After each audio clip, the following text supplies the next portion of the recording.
If you've recently been laid off, or if you're staring down a transition that you didn't ask for, you might feel this pressure to be okay, to bounce back quickly, to update your resume, to tell your family and friends, I've got this, to go full speed ahead, because slowing down feels like failure. But what if that urge to power through is actually keeping you stuck? What if trying to stay positive too soon isn't strength, but spiritual suppression? Because skipping the grief doesn't save you time, it steals your clarity. And I get it. Grief is messy. It's not what we post about on LinkedIn. No one tells you to honor your heartbreak after a restructure. But you can't build your next success if you're still carrying the silent shame of the last chapter. Today, I want to talk about the part no one prepares you for. Not the resume or the interview prep or the job boards, but the emotional aftermath, the disorientation, the spiral, the numbness, the identity unraveling that happens when your career gets ripped out from under you. This episode might feel tender. It might feel real. It might feel like someone finally named what you've been trying to carry all by yourself. And that's the point. Because this part, it matters. Have you ever wondered, is this it? That question is the beginning of your next success. This podcast is your space to pause, reflect, and create the career and life you were made for. We explore real stories, intentional transitions, and practical insights to help you step into alignment, purpose, and peace. Tune in and begin your next success. Let's talk about what you're really going through and how to move through it with power, purpose, and peace. In this episode of Your Next Success, we are digging into what happens emotionally after a layoff or a major job transition, why grief after job loss is real and necessary, the 5 hidden losses no one warns you about, how unprocessed grief can quietly sabotage your next move, the 5 stages of grief. Yeah, they show up in careers too, and a powerful reflection that can help you move from confusion to clarity. Because your worth didn't disappear with your job title. And what you feel right now, it isn't weakness. It's the beginning of something new. What if what you're experiencing isn't a breakdown, but a natural, necessary step in becoming who you're meant to be next? We tend to think grief only happens when we lose a loved one. But losing a job, especially one that shaped your routine, your identity, and your sense of purpose, it can hit just as hard. You might think you're not being strong by brushing it off, moving on, staying positive, jumping into job boards the next day. So if you're feeling all over the place, if one day you're hopeful and the next you're spiraling, that's not weakness, it's grief.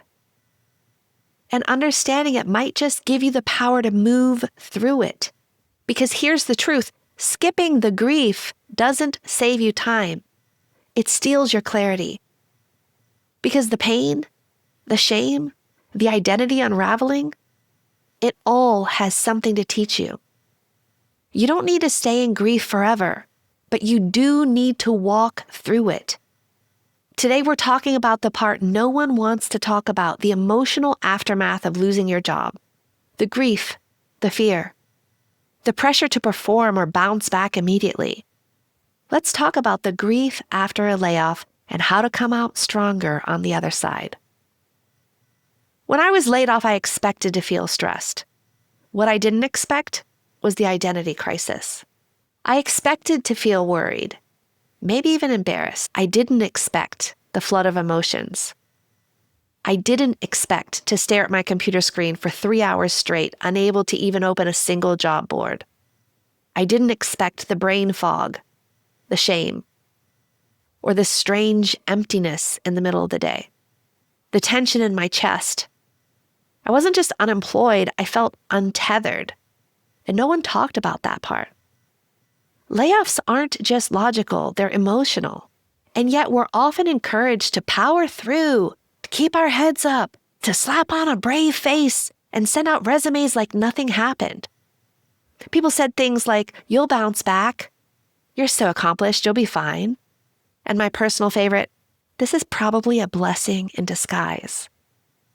A layoff isn't just a change in employment, it is a rupture.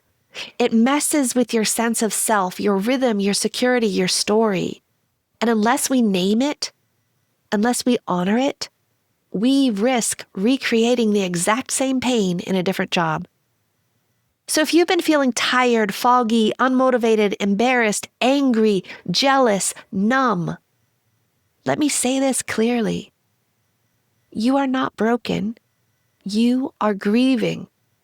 And grief isn't just for death. It's for anything that mattered. Here's the truth. Losing your job can trigger deep grief, and that grief deserves space. Let's walk through what this really looks like so you can stop blaming yourself and start reclaiming yourself and healing.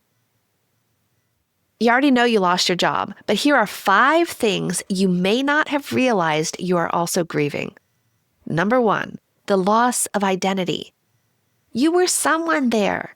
You had a role, a title, a clear answer when someone asked, "What do you do?"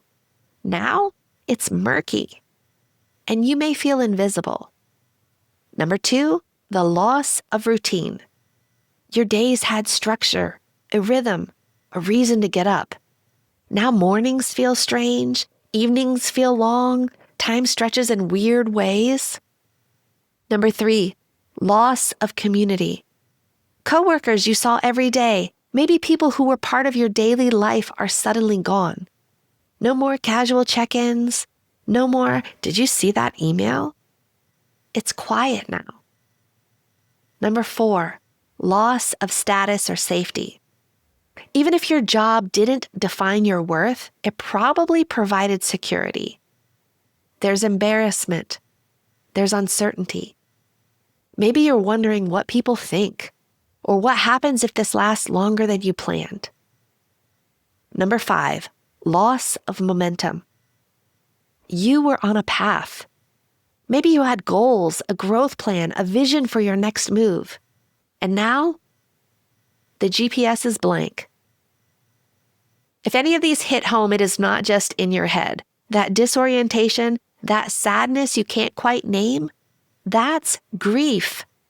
And the good news, once we name it, we can start to move through it.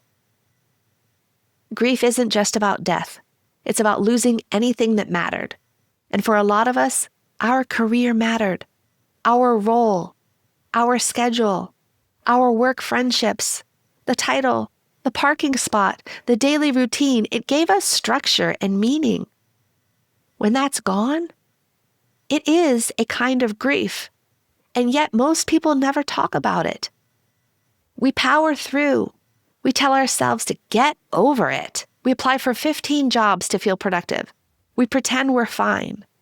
But just like any loss, if you never slow down to feel it, you risk carrying it with you in ways you don't even see. I've worked with so many people who took the first job that came next because they wanted to stop feeling so uncomfortable. They wanted relief. But 6 months later, they were stuck again because they didn't reflect. They didn't heal. They didn't grieve. So if you're feeling unmotivated, confused, ashamed, jealous, angry, numb, tired, foggy, that's not laziness. That's grief. And it makes sense. And you are not alone.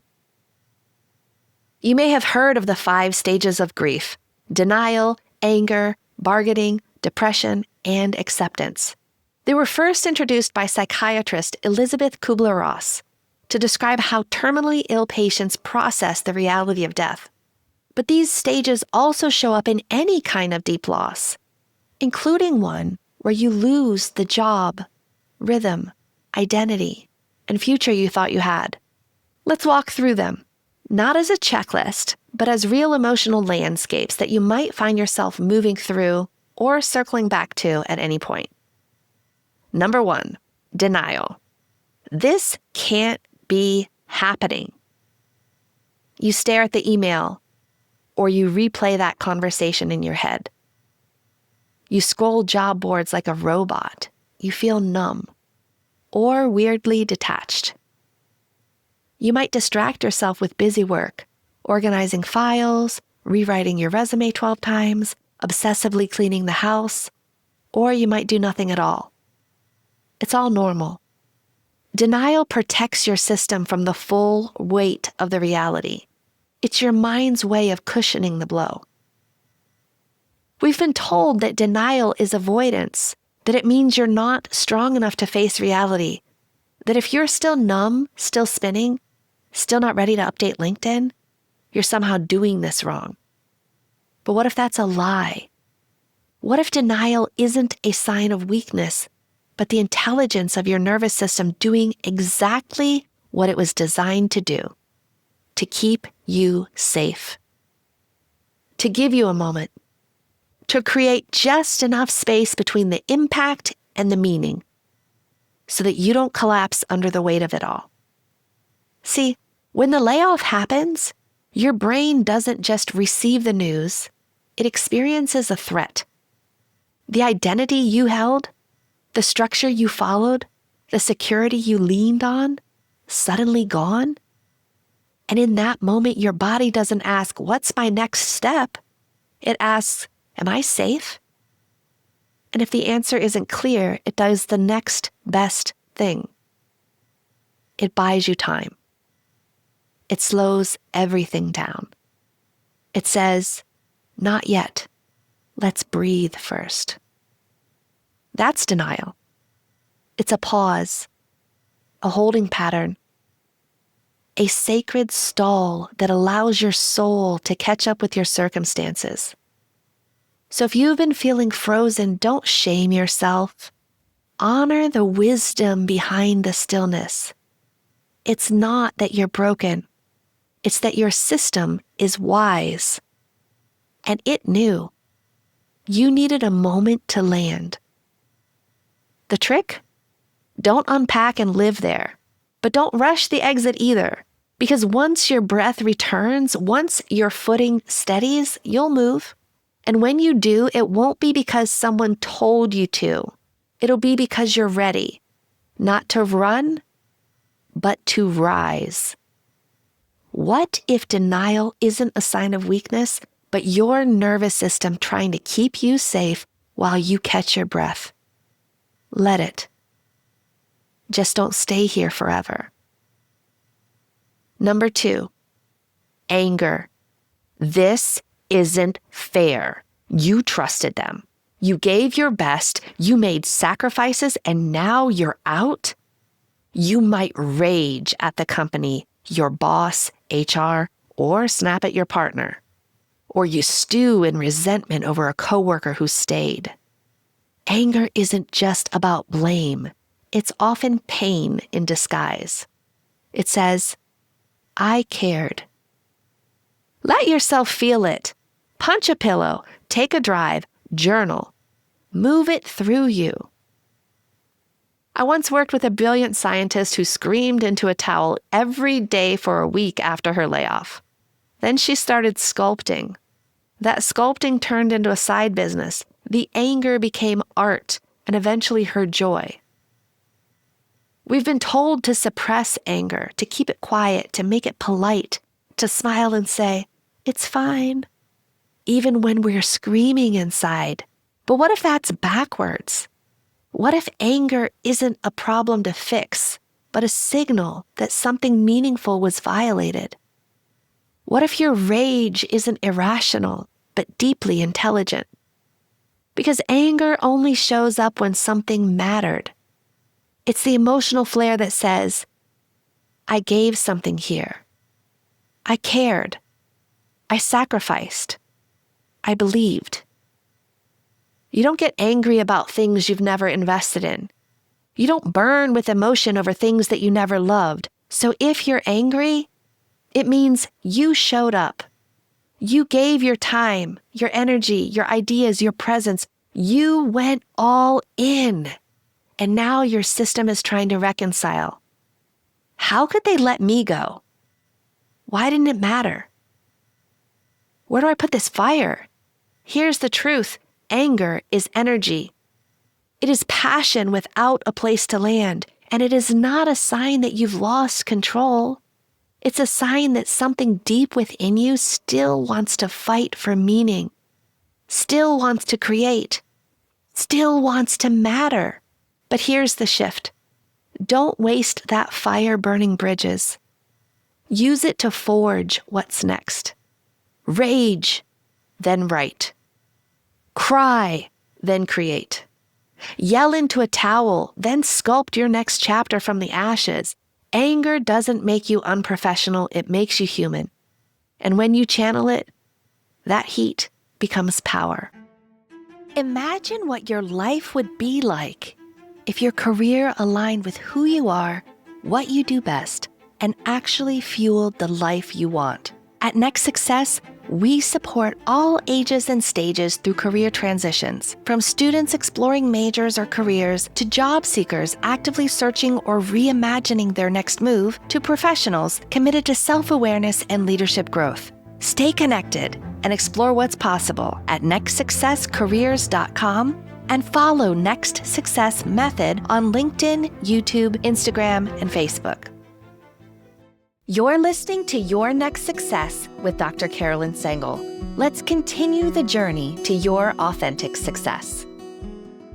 Number 3, bargaining. Maybe if I had just... This is the mental hamster wheel. If I had spoken up more, if I'd worked weekends, if I take a pay cut, maybe they'll rehire me. You rewrite history trying to make it make sense, or you panic apply to anything with a paycheck. What if your worth was never in question? You didn't fail. The system did. Or the economics. Or the timing. You're not broken. You're just between chapters. Bargaining is your mind grasping for control. Let it, but don't let it steer. What if bargaining isn't about the past, but your need for control in the present? You replay the scenes, the emails, the choices. If only I'd worked harder. If I hadn't taken that vacation. If I reach out and say the right thing, maybe they'll take me back. This is bargaining. And we've been taught it's desperation, that it's weak, that it's stuck in the past. But what if that's not true? What if bargaining isn't really about undoing the past, but trying to make sense of a future that you didn't ask for? Because here's what your brain is doing. It's looking for the exit ramp from uncertainty. It's trying to regain control. It's saying, if I can just find the missing piece, I'll feel safe again. But here's the truth. It's not that you did something wrong. It's that your nervous system is begging for solid ground. You're not weak. You are not naive. You are human. Bargaining is a bridge between what was and what now. It's the part of the story where we still think we can rewrite the last chapter before we realize we are actually holding the pen for the next one. So let yourself question. Let yourself wonder, but then ask, what do I really want next? What would it look like to build something that I don't need to beg to belong to? Because you weren't meant to shrink and plead. You were meant to rise and choose. Number 4, depression. I can't do this. This is the valley, where things feel dark, slow, heavy. You might sleep too much or not at all. You lose track of time. You stop answering texts. You might cry randomly or feel nothing at all. This isn't weakness, it's grief settling in your bones. This low is not the end. It's the clearing, the fog that forces you to slow down, look inward, and prepare for something new. You don't need to fix it. You need to move through it moment by moment. What if this isn't depression, but deep processing that your brain finally has space for? You feel slow, foggy, unmotivated, like the world is moving and you're underwater watching it happen. You scroll job boards but can't make yourself click apply. You stare at the laundry and it just stays there. You wonder if maybe you're just lazy now. If maybe this is who you are. But what if that's not it? What if what you're calling depression isn't a sign that you're falling apart, but a signal that your brain is finally safe enough to feel what it couldn't feel before? Because while you were pushing through, performing, and holding it all together, your nervous system was storing it. And now, without the pressure of daily deadlines, without the calendar packed with back-to-back meetings, without the mask you wore every day just to keep up, the truth finally has space to speak. This isn't collapse, it's processing. It is your body doing what it was designed to do when the danger passed. Let the grief out. You don't need to fix yourself. You don't need to hustle your way back to productivity. You just need to be here for a minute, to feel it, to honor it, to listen. Because this isn't the end, it's the clearing. It's the space before the rebuild. And the fact that it feels heavy means it mattered. You mattered. Number 5, acceptance. It happened. Now what? This is when the fog starts to lift. You don't have all the answers, but you're not resisting the truth anymore. You start asking better questions. What kind of work lights me up? What parts of the job were never really me? What does success look like now? A former client of mine said, I didn't just get my old job back, I got myself back. That's acceptance. It's not passive, it's powerful. What if acceptance isn't giving up, but rising into who you're meant to be? We hear the word acceptance and we think it means surrender, resignation, settling for scraps. But that is not it. Acceptance isn't a white flag. It is a turning point. It is the moment you stop wasting energy wishing the past were different and start reclaiming your power to shape what happens next. Not because the pain is gone, not because you're suddenly okay with how it all ended, but because you've decided, this moment will not define me. I will. Acceptance doesn't mean you liked how it happened. It means you've stopped resisting the truth. And from that place of radical clarity and self-trust, you can begin again. This time, more you than ever before. It's not passive. It's not soft. It's one of the fiercest things you'll ever do, to say, I'm still here. I'm still breathing. And I get to choose what happens now. That's not giving up. That's becoming. Now, it's important to know these stages aren't linear. They don't come up in order. You might circle back, skip ahead, freeze for a while. That's normal. Grief doesn't follow rules, but it does follow energy. And as long as you keep showing up with curiosity, you're going to keep moving forward. Now let's ground this in something tangible. If you're listening to this right now and nodding along, this next piece is for you. When your life shifts suddenly, you need a moment to integrate, to connect the dots between who you were and who you're becoming. So here's a powerful, gentle reflection exercise. Take out a sheet of paper. Write a letter to yourself titled, Then and now. Start with, before the layoff, I was. Describe your days, what you believed, what you wanted, what you tolerated. Then, after the layoff, I feel. Let it be raw, honest, messy. And finally, going forward, I want. Not what you think you should want. Write what your gut says. Write what your soul whispers when the world goes quiet. It doesn't have to be polished. You do not have to solve it all today. But let yourself see the shift. Honor the whole experience.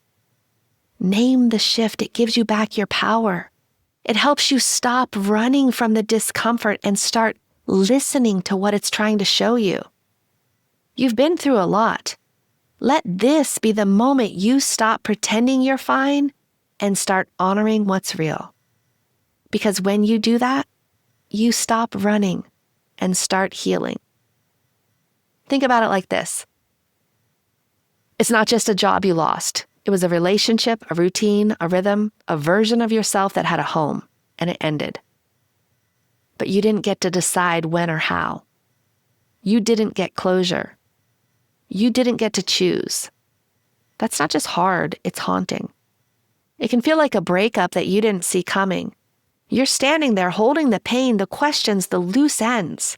If you had chosen to walk away, it would still sting, but at least you'd have your reasons. You'd have your dignity. But when the decision is made for you, it can feel like betrayal, a rejection, a gut punch. But what if this ending was actually a beginning? Maybe it ended because it wasn't the right fit for you anymore. Maybe it ended because it wasn't right for you anymore. We are taught to chase loyalty, to hold on, to make it work, even when the world no longer works for us. So when a job ends, not by your choice, it feels like rejection, like someone ripped away something before you were ready, like a verdict on your value.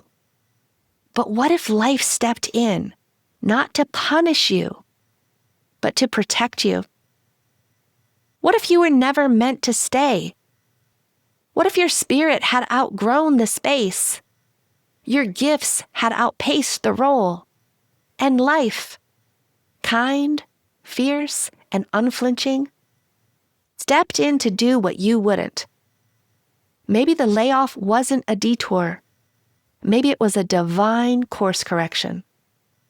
Maybe it ended because staying would have kept you small. What if it's a forced pause so you could see what you stopped seeing, that you were meant for more, that the version of success you built wasn't your version? And what if you can now understand with certainty you were meant for more? You get to choose again. You're not being cast out, you're being called forward. The grief isn't just for what you lost. It's for all the potential that you didn't get to realize there. And maybe, just maybe, you weren't meant to stay. You were meant to grow. And now, you get to choose what you want to explore next. If you're still with me and you are feeling this episode in your bones, here is what I want you to do today. Grab your journal or download the free workbook in the show notes. Answer these prompts. What stages of grief am I currently in? What emotions have I been trying to suppress or ignore? What have I been blaming myself for that might not actually be mine to carry? What would compassion look like for me right now? And then ask yourself, what small act of kindness can I offer myself today? Who can I talk to that will really get it? What am I ready to let go of? And what am I open to discovering? You don't need a 12-point plan. You need one small move that says, I'm still here, and I'm still becoming. Today we talked about why skipping grief after a layoff doesn't save you time, it steals your clarity. The 5 hidden losses that most people don't name but definitely feel. The 5 stages of grief and how they uniquely show up in a career transition. Why emotional overwhelm doesn't mean you're broken, it means something mattered. And we talked about a simple, powerful reflection exercise to begin reclaiming your voice, values, and vision. Remember to download the free reflection workbook linked in the show notes. It's gentle, it's structured, and it's here to help you process this moment in a way that builds clarity, not shame. And if you know someone else who's grieving a layoff right now, send them this episode. You never know what sentence might set someone free. And if this is your first time here, this episode is one of a multi-part series, After the Layoff, Now What? So be sure to check out the other episodes. Be sure to follow, subscribe, whatever you need to do so you can get notified of our content. Because in this season, we are not just fixing resumes, we are rebuilding lives from the inside out. You are not crazy. You are not weak. You are not broken. You are experiencing something very real and very human. This grief, it's the bridge between who you were and who you're becoming. And while it might not feel like it yet, there is another side to this. The anger, the sadness, the numbness, the anxiety, they are all signals that you're waking up. You didn't lose your spark. You're just in the dark part of the tunnel. And even here, you are still moving. So give yourself permission to grieve, to not have the plan yet, to breathe. Because you're not just rebuilding a career. You're remembering who you are. We're going to start designing what's next. But for now, take a breath. Pause. Be here. Feel what's real. And know, this is part of the process. You are not done. You're just getting started. Keep going. You're not done yet. Thanks for listening to Your Next Success with Dr. Carolyn Sangal. Remember, authentic success is yours to define and includes aligning your career to support the life you want.